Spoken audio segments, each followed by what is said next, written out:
اعوذ باللہ من الشیطان الرجیم بسم اللہ الرحمن الرحیم واذکر فی الکتاب مریم اذ انتبذت من اہلها مکانا شرقیا فاتخذت من دونہم حجابا فارسلنا الیہا روحنا فتمثل لها بشرا سویا قالت انی اعوذ بالرحمن منک ان کنت تقیا قال انما انا رسول ربک لاہب لک غلاما زکیا۔ حضرت سیدنا یحییٰ علیہ السلام کی ولادت کے بعد اب حضرت سیدہ مریم سلام اللہ علیہا ان کا ذکر خیر ہو رہا ہے۔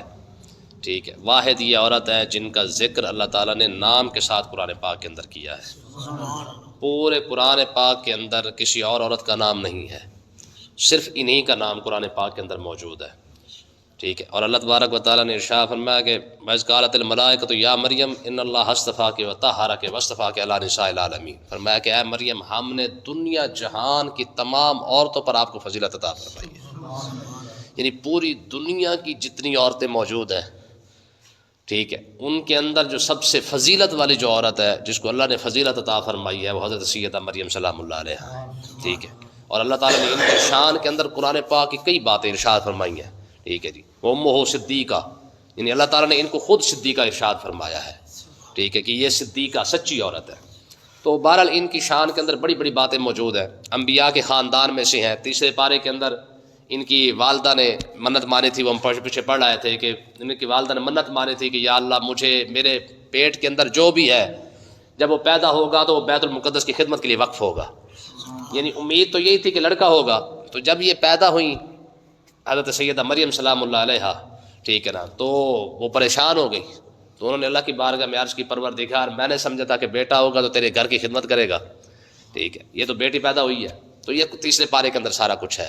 تو اللہ تعالیٰ نے ارشاد فرمایا فتقبلھا ربھا بقبول حسن، کہ تیرے رب نے اسے بھی قبول فرما لیا ہے۔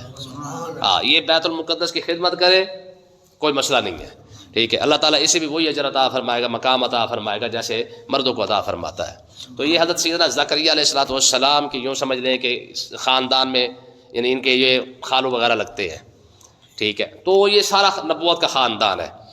تو ہوا کیا، حضرت سیدہ مریم سلام اللہ علیہا بیت المقدس کے لیے کیونکہ وقف ہو گئی تھی، تو پھر یہ بیت المقدس کی خدمت کرتی رہتی، جھاڑو دینا، وہاں پہ صفائی ستھرائی کرنا، وہاں پہ بیٹھ کے عبادت وغیرہ کرنا، ٹھیک ہے۔ تو یہ ان کی زندگی ویسے گزرتی رہی۔ تو اب اللہ تبارک و تعالیٰ نے ارشاد فرمایا کہ جس مقصد کے لیے حضرت مریم سلام اللہ علیہا کو بیت المقدس کے لیے وقف کیا گیا تھا وہ ٹائم آ رہا ہے۔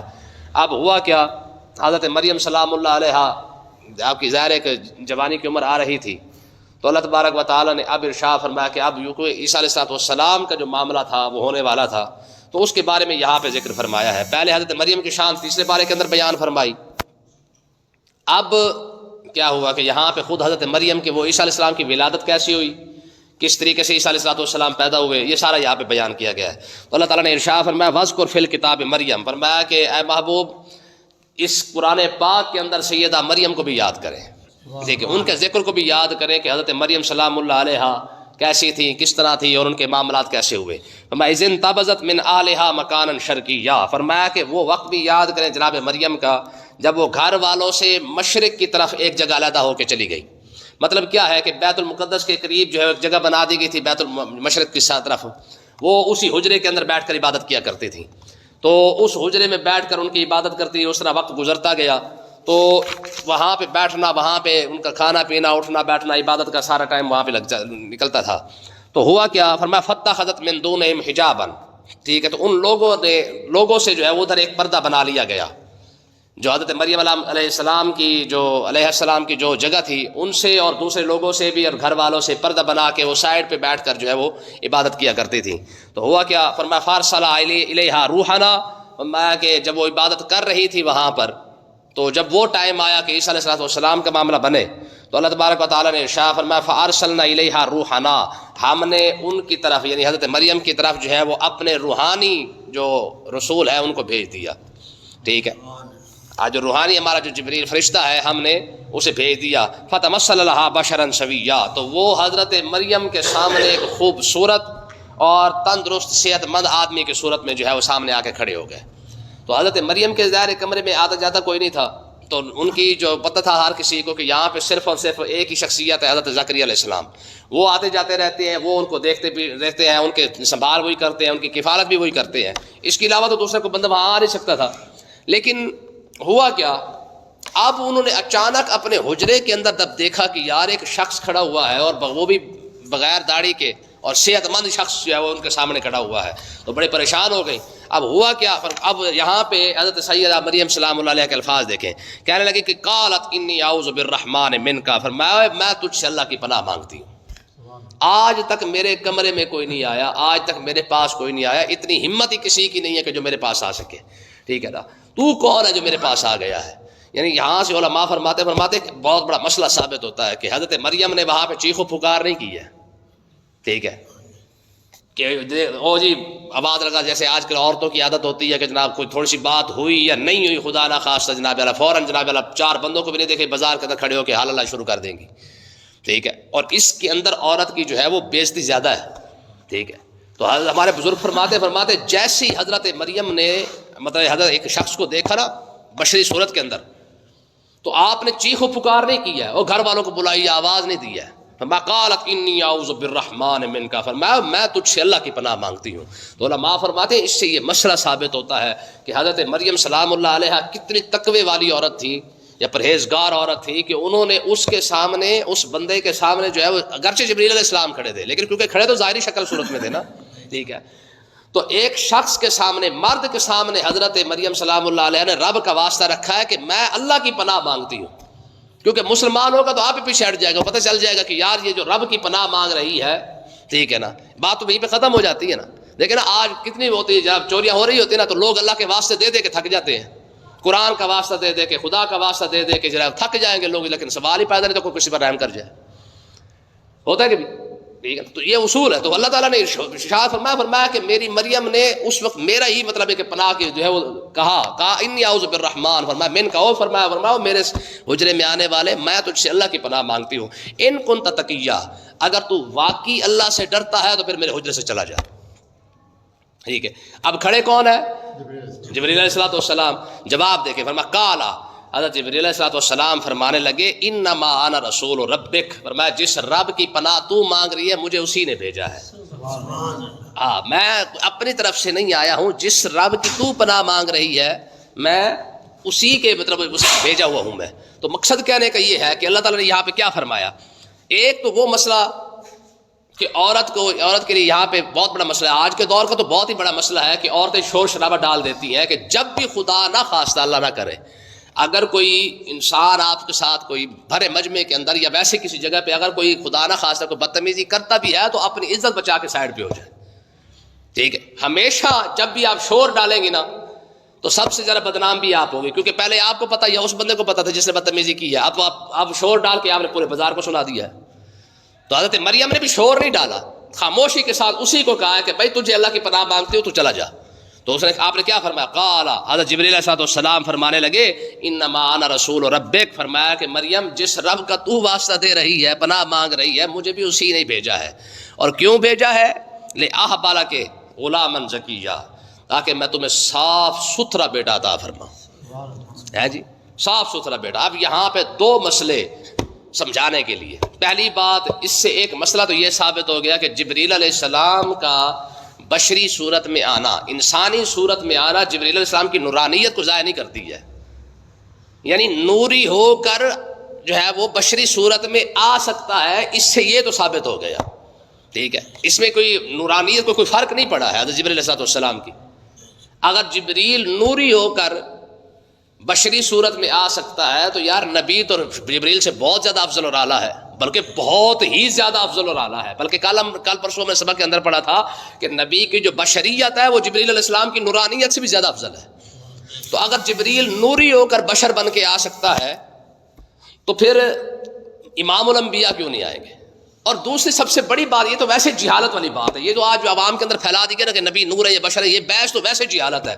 بھائی نور جو ہوگا وہ بشر کیوں نہیں ہو سکتا, حالانکہ جو نور کی جو ضد ہوتی ہے وہ تو اندھیرا ہوتا ہے.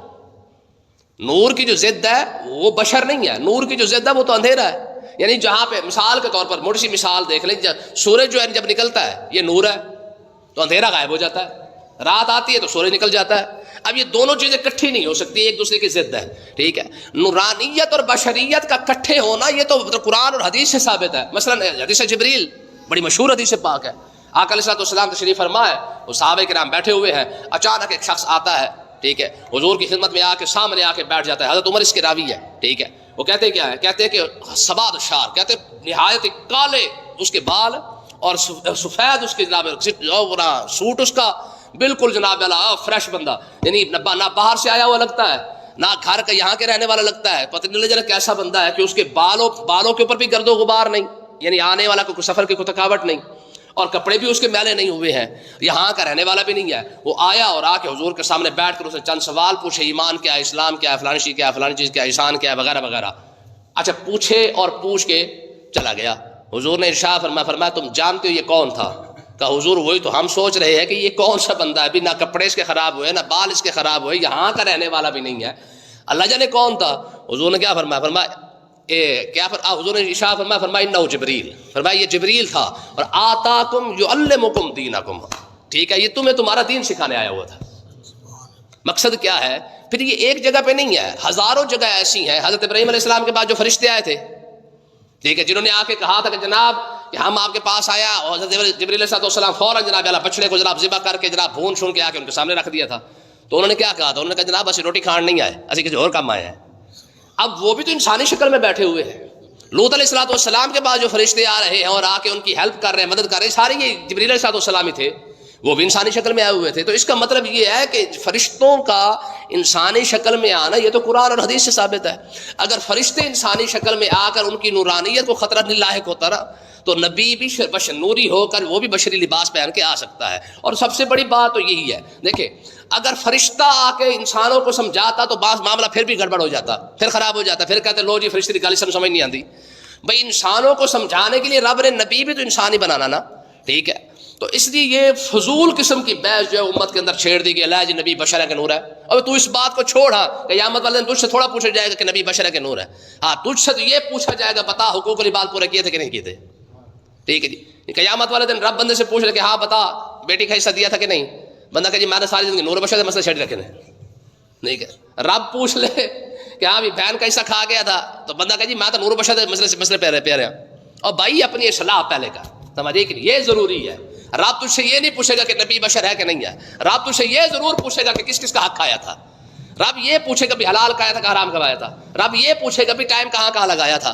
ٹھیک ہے, یہ چیزیں جو ہے نا عوام کی دل تجھے یہ اصلاحی ضروری باتیں تھی. دوسری بات لِأَحْبَرَ کے غلامًا زَكِيًّا, یہاں پہ جبریل علیہ السلام کہہ رہے ہیں کہ میں بیٹا دینے آیا ہوں, حالانکہ بیٹا تو رب نے دینا ہے نا, اور قرآن مجید کا بھی یہی فیصلہ ہے اور حقیقت بھی یہی ہے, اس میں کوئی شک والی بات نہیں ہے کہ بیٹا بیٹی اولاد جو دینی ہے نا وہ تو اللہ تعالیٰ ہی دیتا ہے. ٹھیک ہے, ہاں لیکن اللہ کے جو نیک بندے ہیں اس سے ثابت ہوتا ہے کہ رب اپنے نیک بندوں کو یہ اختیار یا اجازت عطا فرماتا ہے کہ وہ اپنی طرف سے کہہ دے کہ بھئی میں دے رہا ہوں. تب بھی اس کا مطلب یہ نہیں ہوتا کہ وہ دے رہا ہے, حقیقت اس کا مطلب یہی ہوتا ہے کہ بھئی بہانہ یہی ہے, دینے والا پھر بھی رب ہی ہے. ٹھیک ہے, اب مسئلہ دیکھیں نا کھل کے سامنے آ گیا. ہم جب کسی بزرگ کے پاس جاتے ہیں نا کہ بھئی دعا کر دے اللہ تعالیٰ بیٹا دے دے, وہ تو زکریا علیہ السلام ہی کر رہے ہیں, وہ بھی کہاں پہ حضرت مریم کے پاس آ کے کر رہے ہیں. تو اس کا مطلب یہ نکلا کہ اگر کوئی ولی یا کوئی پیر یا کوئی بزرگ کہہ دیتا نا بھی میں دے رہا ہوں, تب بھی اس کا مطلب یہ نہیں ہوتا کہ وہ اپنی طرف سے دے رہا ہے. اس کا مطلب یہ ہے کہ اس کا رب کی بارگاہ میں خاص مقام ہے کہ اگر یہ دعا کے لیے ہاتھ اٹھائے گا تو اللہ تعالیٰ اس کے صدقے جو دعا قبول فرما لے گا. بس اتنی سی بات ہے. ٹھیک ہے, دینے والی پھر بھی رب کی ذات ہے. ٹھیک ہے, کوئی بھی شخص اگر یہ عقیدہ رکھتا ہے کہ کوئی بندہ اپنی طرف سے دے رہا ہے تو بندہ ہی کافر ہے. ٹھیک ہے, دیکھیں نا کائنات کے اندر سب سے بڑی جو ہستی ہے وہ تو حضور کی ذات ہے. حضور سے بڑا تو کوئی بھی نہیں نا, ساری کائنات کے اندر کوئی نہیں ہے. لیکن حضور علیہ السلام نے بھی خود ارشاد فرمایا اللہ یؤتی وانما انا قاسم, جو کچھ بھی ہے دیتا رب بھی ہے, صرف عطا میں فرما رہا. ٹھیک ہے نا جی. تو اس کا مطلب یہ ہے کہ یہ عقیدہ بالکل واضح, اس میں کوئی کفر اور شرک والی بات نہیں ہے. جو کچھ بھی کسی سے ہوگا حقیقتاً رب سے ہی ہوگا. ہاں بخش اگر ظاہری کو اسباب بن جائے تو یہ اور بات ہے. جیسے جبریل علیہ السلام فرما رہے ہیں کہ لِأَحْبَرَ کے غلامًا زَكِيًّا, کہ میں بیٹا دینے آیا ہوں. اس کا مطلب یہ ہے کہ میں نہیں دینے آیا, مجھے اس نے خاص اختیار اور اجازت عطا فرمائی ہے کہ جا کے ایسے کہہ دے میں دے رہا ہوں. پھر دیا کیسے؟ ٹھیک ہے, حدیث پاک کے اندر آتا ہے کہ حضرت جبریل علیہ السلام نے صرف ایک پھونک ہی ماری ہے، ٹھیک ہے نا، صرف دم کیا ہے. ہر دم کتنے لکھا ہوا ہے؟ یہ دم لکھا ہوا ہے، ٹھیک ہے، ایک دم ہی کیا ہے، سمجھ لیں. یعنی حدیث پاک کے اندر آتا ہے کہ آپ کے جو ہے وہ گریبان میں پھونک ماری ہے، یا آپ کے آستین پہ پھونک ماری ہے، یا آپ کے منہ پہ پھونک ماری ہے. تو میں پھونک مارنے کی دیر تھی، حمل ہو گیا، ٹھیک ہے. تو اللہ تعالیٰ اب کیا ہوا، حضرت سیدہ مریم نے پوچھا قالت انا یکون لی غلام، فرمایا جب پتہ لگ گیا بھی یہ جبریل علیہ السلام ہے، یہ کوئی اور کوئی بندہ نہیں ہے، تو پھر جب اطمینان ہو گیا اب بات آگے کھولی، کہنے لگی انا یکون لی غلام، فرمایا جبریل وہ بچہ ہوگا کیسے؟ وہ جیسے زکریا علیہ السلام پوچھ رہے تھے میں تو بڈھا ہو گیا ہوں، بچہ کیسے ہوگا؟ تو اللہ تعالیٰ نے یہاں پہ یہ ارشاد فرمایا، جب مریم پوچھ رہی ہے لم یمسسنی بشر، بھئی میرا تو نکاح ہی نہیں ہوا، مجھے تو کسی انسان نے چھوا ہی نہیں ہے، اور ظاہر ہے اولاد تو پیدا ہوتی ہے، تو فطرتی عمل جو اللہ تعالیٰ نے انسان کا بنا دیا ہے میاں بیوی کا، اس سے جا کے اولاد پیدا ہوتی ہے، میرا تو ابھی نکاح بھی نہیں ہوا. یعنی پوچھنے کا مقصد یہ تھا کہ کیا مجھے اب نکاح کرنا پڑے گا تب جا کے اولاد عیسیٰ علیہ السلام پیدا ہوں گے، وہ بچہ پیدا ہوگا. اور اگلی بات فرمایا لما کو بغیہ، فرمایا میں بدکار عورت بھی نہیں ہوں کہ میرے ساتھ اہم خام کا کوئی الزام لگا دے، فرمایا ایسی بات بھی نہیں ہے. پھر ہوا کیا، قال کذالک، حضرت جبریل علیہ السلام فرمانے لگے بھائی اسی طریقے سے ہی ہوگا، نکاح کی ضرورت ہے ہی نہیں. کیوں؟ کیونکہ یہ ہماری ضرورت ہے کہ نکاح ہوگا تو بچہ پیدا ہوگا. جب رب دینے پہ آئے تو جب انسان ہی نہیں تھا، بغیر باپ کے بغیر ماں کے، تو انسان پیدا فرمایا ہی ہے نا. تو اگر بغیر ماں باپ کے انسان پیدا ہو سکتا ہے تو پھر بھی ماں ہے، عورت ہے نا، تو تجھ سے بچہ پیدا کرنا کون سا بڑا مشکل کام ہے. تو اللہ تعالیٰ نے ارشاد فرمایا، جبریل علیہ السلام نے فرمایا بھائی ایسے ہی ہوگا. پھر کیسے ہوا؟ بس پھونک ہی ماری، لو جی ہو گیا. قال رب کے ہو آ رہی ہے، اور فرمانے لگے کہ یہ بڑا آسان، تیرے رب کا یہ بڑا آسان کام ہے، ٹھیک ہے. وَلَنَجْعَلَهُ آیَةً لِلنَّاسِ، اور ہم یہ بغیر باپ کے بچہ کیوں پیدا کر رہے ہیں؟ تاکہ یہ لوگوں کے لیے ایک نشانی ہم بنا دیں گے. دیکھیں جی، لوگوں کے سامنے یہ ایک نشانی ہوگا کہ اللہ کی اتنی بڑی قدرت ہے کہ رب چاہے تو بغیر باپ کے ایک بچہ پیدا فرما سکتا ہے، ٹھیک ہے. اور وَرَحْمَةً مِنَّا، یہ ایک لوگوں کے لیے نشانی بھی ہوگا اور ہماری طرف سے رحمت بھی ہوگی. وَكَانَ أَمْرًا مَقْضِيًّا، فرمایا کہ مریم یہ وہ فیصلہ ہے جو ہو چکا ہے، اب اس کے اندر کوئی رد و بدل نہیں ہوگا، اب اس کے اندر کوئی تبدیلی نہیں ہوگی ہے. بس اب جو اللہ تعالیٰ نے فیصلہ فرما دیا ہے وہ فیصلہ یہی ہے کہ اللہ تعالیٰ نے تمہیں چن لیا اس کام کے لیے کہ اب اللہ تعالیٰ جو ہے وہ تم سے جو ہے وہ اپنے نبی کو پیدا فرمائے گا، ٹھیک ہے. یہ جو فیصلہ ہے یہ اللہ تعالیٰ نے فرما دیا ہے، ٹھیک ہے. آگے جو ہے پھر چلتا گیا، یہ سارا سبق چلتا جا رہا ہے. اللہ پاک سمجھنے کی توفیق عطا فرمائے.